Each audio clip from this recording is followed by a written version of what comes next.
ये हैं कुलदीप सिंह सिसोदिया, जो एक ऑटो ड्राइवर हैं, और इनके साथ जो ये लेडी दिखाई दे रही हैं वो एक टूरिस्ट हैं। जरा गौर कीजिए, ये भाई साहब उस फीमेल टूरिस्ट को उसके हस्बैंड के सामने ही गलत तरीके से छू रहे हैं।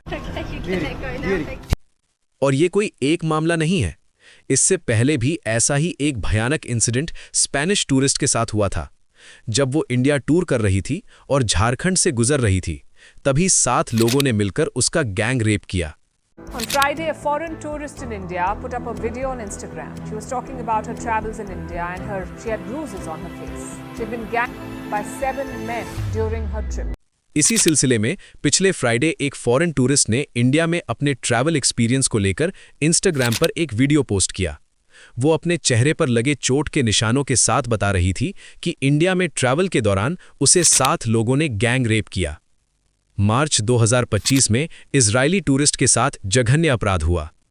जून 2025 में फ्रेंच टूरिस्ट के साथ अपराध हुआ। और इन सभी घटनाओं के बाद यूएस एम्बेसी ने अपने देश की महिलाओं को चेतावनी दी कि अगर आप इंडिया ट्रैवल करने का सोच रही हैं तो अकेले मत कीजिए, खासकर अगर आप महिला हैं। अब इससे ज्यादा शर्मनाक बात हमारे लिए और क्या हो सकती है? इंडिया की सड़कों पर अगर कोई फॉरेन लड़की घूमती हुई दिख जाए तो कुछ लोगों को लगता है जैसे कोई एलियन आ गया हो। बिना परमिशन उसके साथ चिपक कर सेल्फी लेना, घूर घूर कर देखना, और अगर वो किसी क्राउडेड एरिया से गुजर रही हो तो उसकी हालत और भी खराब हो जाती है। हैरानी की बात तो ये है कि छोटे छोटे बच्चों तक में बेसिक मैनर्स नहीं होते, और वे भी फॉरेन टूरिस्ट के साथ बदतमीजी करते हैं। ये सब हरकतें सीधे सीधे मोलेस्टेशन की कैटेगरी में आती हैं। इन्हीं घटनाओं की वजह से वेस्टर्न मीडिया ने इंडिया को अनसेफ कंट्री का टैग दे दिया है।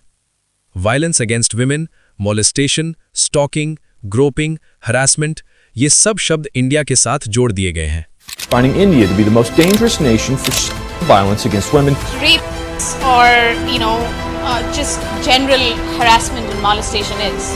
Stalking, being groped, like unknown people calling you from unknown numbers.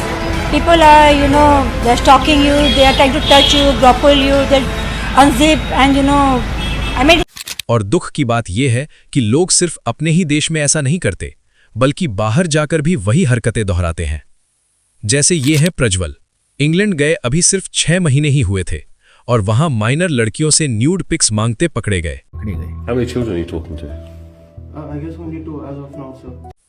या फिर ये मलिक नाम का बंदा जो राष्ट्रभक्ति का नाटक करता है, लेकिन अपनी ही वीडियोस में लड़कियों के लिए गंदे कमेंट्स पास करता है। कसम से ना दबाने का मैं ना कैसे सबर कर रहा हूं, मैं बता नहीं सकता हूं, मेरा दिल कर रहा है ना। सच कहूं तो ऐसे लोगों को देखकर गुस्सा दबाना बहुत मुश्किल हो जाता है।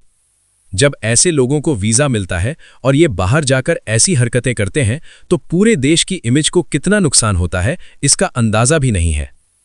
और ये सिर्फ हरासमेंट तक सीमित नहीं है। जैसे ये औलानी 7 घंटे एक स्टोर में शॉपिंग की, 1 लाख से ज्यादा का सामान उठाया और बिना बिल पे किए बाहर निकलते समय पकड़ी गई। पकड़े जाने के बाद कहती है, I am really sorry, I am ready to pay. मतलब इनके हिसाब से चोरी करना ठीक है, लेकिन पकड़े जाने के बाद सीन बनना गलत। इसी तरह कुछ लोग फॉरेन जाकर ऐसी हरकतें करते हैं। कनाडा की सड़कों पर गाड़ी रोककर गंदगी फैलाना, क्राउडेड ट्रेनों में रील्स बनाना, पब्लिक पूल में साबुन रगड़ रगड़ कर नहाना, पब्लिक रोड पर डीजे लगाकर शर्ट उतारकर नाचना। हम अपने कल्चर पर प्राउड फील करते हैं, लेकिन हर देश का अपना कल्चर होता है। आप थाईलैंड जाकर बुद्ध की मूर्ति पर पैर रखकर कच्चे आम नहीं तोड़ सकते।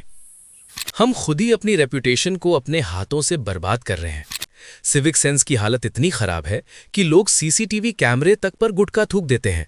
खुले में पेशाब करना, अरे चाचा, वो मूत्रालय नहीं मंत्रालय लिखा है, कूड़ा कहीं भी फेंक देना, ये सब हमारे लिए नॉर्मल बन चुका है। हमें वर्ल्ड क्लास इंफ्रास्ट्रक्चर चाहिए, लेकिन जब सरकार बना देती है तो हम उसे संभाल नहीं पाते। अयोध्या रेलवे स्टेशन इसका ताजा उदाहरण है। कुछ ही महीनों में गंदगी से भर दिया गया। इन सब का सीधा असर इंडिया की टूरिज्म इंडस्ट्री पर पड़ता है।